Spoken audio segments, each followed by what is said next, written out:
Assalamualaikum warahmatullahi wabarakatuh. Perkenalkan, nama saya Hakin Seniwijaya dari SMA Negeri 7 Cirebon, kelas 1010, ingin menjelaskan materi tentang biografi Wali Songo dan metode dakwah dari masing-masing wali, serta kiprah seorang pelajar dalam memaknai Wali Songo di era modern. Di sepanjang sejarah Islam di Indonesia, Wali Songo dikenal sebagai tokoh-tokoh agama yang berkontribusi besar pada penyebaran Islam di tanah Jawa dan sekitarnya. Mereka menyebarkan dakwah mereka ke seluruh Jawa dan tetap mengabdi di sana hingga akhir hayatnya. Dalam bahasa Jawa, Wali Songo berarti wali sembilan, menandakan jumlah para wali yang ada 9. Namun ada pendapat lainnya yang mengatakan bahwa Songo atau Sanga adalah turunan dari bahasa Arab Sana yang berarti mulia. Setiap Wali Songo memiliki pendekatan dakwah unik yang untuk menciptakan misinya. Ada yang berkaitan dengan pendidikan, tradisi, dan bahkan seni. Dalam video ini saya akan menjelaskan lebih lanjut tentang Wali Songo dan dakwahnya yang berdampak besar pada perkembangan Islam di Nusantara. Yang pertama yaitu Sunan Gresik. Sunan Gresik atau Maulana Malik Ibrahim adalah pemimpin Wali Songo generasi pertama yang menyebarkan agama Islam di tanah Jawa. Ia lahir di Kashan, Iran dan meninggal pada April 1419. Ia dimakamkan di desa Gapuro Sukolilo, Gresik. Setelah beliau wafat, kepemimpinan Wali Songo diteruskan oleh penggantinya yaitu Sunan Ampel. Sunan Gresik menyebarkan agama Islam melalui bidang perdagangan dan pendidikan. Ia pertama berdakwah melalui perdagangan supaya masyarakat tidak kaget dengan ajaran Islam.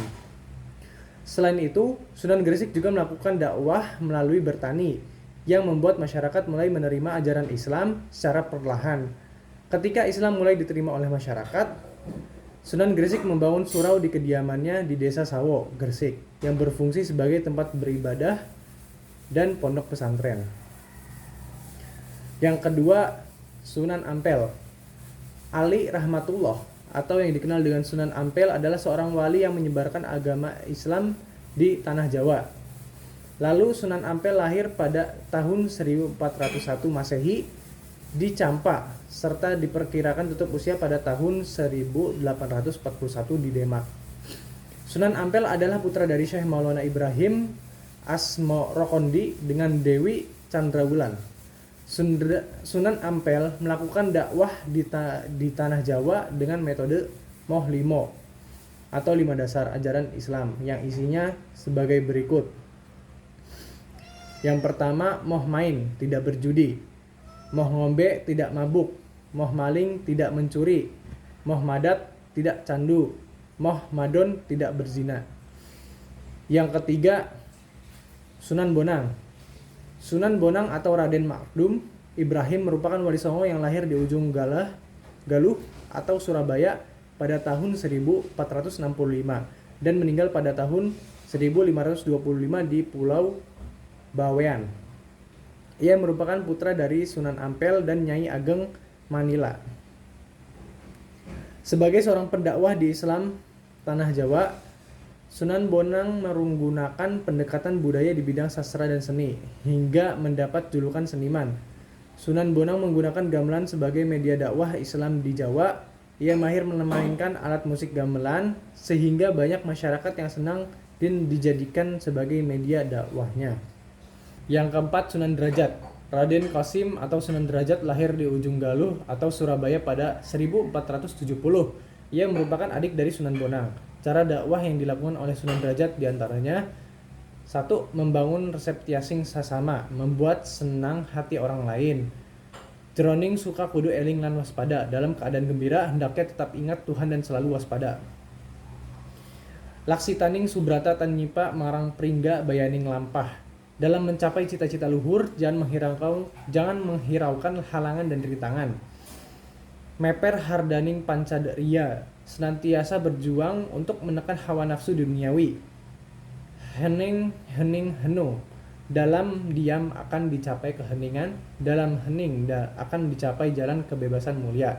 Mulia guna panca waktu. Pencapaian kemuliaan lahir batin dicapai dengan menjalani sholat 5 waktu. menehono teken marang wong kang wuto, menehono mangan marang wong kang luwe, menehono busana marang wong kang muda, menehono panghiup marang wong kang kaudanan, berikan tongkat kepada orang buta, berikan makan kepada orang lapar, berikan pakaian kepada orang tak berpakaian, berikan tempat berteduh kepada orang kehujanan. Yang kelima, Sunan Kalijaga. Sunan Kalijaga atau Raden Said lahir pada 1450 di Tuban dan meninggal pada 1513 di Kadilangu. Ia adalah anak dari Tumenggung Wila Tikta, Bupati Tuban. Strategi dakwah Sunan Kalijaga adalah melalui seni dan budaya, khususnya wayang. Sunan Kalijaga memanfaatkan kemahirannya dalam mendalang atau memainkan wayang sebagai media dakwah Islam. Yang keenam, Sunan Muria. Sunan Muria atau Raden Umar Said atau Raden Said merupakan putra dari Sunan Kalijaga dan Dewi Saroh yang juga berperan sebagai pendakwah Islam di Jawa. Sunan Muria wafat pada tahun 1560 Masehi. Sunan Muria memanfaatkan kemahirannya dalam memainkan gamelan dan boneka sebagai metode berdakwah. Selain menciptakan lagu dan tembang untuk mempraktikkan ajaran Islam, Sunan Muria juga mengajarkan ajaran meruat bumi. Yang ketujuh, Sunan Kudus. Sunan Kudus atau Ja'far Shadiq merupakan wali songo yang berdakwah di wilayah Kudus, Jawa Tengah. Ia dikenal sebagai eksekutor Syekh Siti Jenar. Ia lahir pada 9 September 1400 dan meninggal pada 5 Mei 1550. Sunan Kudus merupakan putra dari Sunan Ngudus dan Siti Syariah. Sunan Kudus mengajarkan alat-alat pertukangan, kerajinan emas, membuat keris, dan lainnya sebagai sarana berdakwah. Yang kedelapan, Sunan Giri. Sunan Giri lahir atau dengan nama asli Muhammad Ainul Yakin, lahir di Belambangan tahun 1442 Masehi dan meninggal tahun 1506. Dimakamkan di Desa Giri, Kebomas, Gresik. Ia adalah anak dari Syekh Maulana Ishaq dan Dewi Sekardadu, putri penguasa wilayah Belambangan bernama Menak Sembuyu. Sunan Giri memanfaatkan kekuasaan perdagangan dan pendidikan sebagai sarana berdakwah Islam. Bahkan dakwah Sunan Giri mampu berpengaruh hingga wilayah luar Jawa seperti Banjar, Martapura, Pasir, Kutai, Nusa Tenggara, hingga Maluku. Yang kesembilan, Sunan Gunung Jati. Sunan Gunung Jati atau lebih dikenal sebagai Syarif Hidayatullah adalah salah seorang dari Wali Songo. Ia dilahirkan tahun 1448 Masehi dari pasangan Said Abdullah Datuddin dan Nyai Rara Santang, putri Sri Baduga Maharaja Prabu Siliwangi dari Kerajaan Pajajaran. Sunan Gunung Jati wafat pada 19 September 1568 di Keraton Kasepuhan Cirebon. Sunan Gunung Jati menggunakan pendekatan sosial budaya untuk dakwahnya yang membuat ajaran Islam dapat dengan mudah diterima oleh masyarakat dengan memperkuat kedudukan politik sekaligus memperluas hubungannya dengan tokoh yang berpengaruh di daerah Cirebon, Demak, dan Banten. Maka cara dakwahnya makin kuat. Beberapa hal yang dimanfaatkan Sunan Gunung Jati dengan kuasanya adalah untuk membangun sarana dan prasarana ibadah di seluruh wilayah kekuasaannya.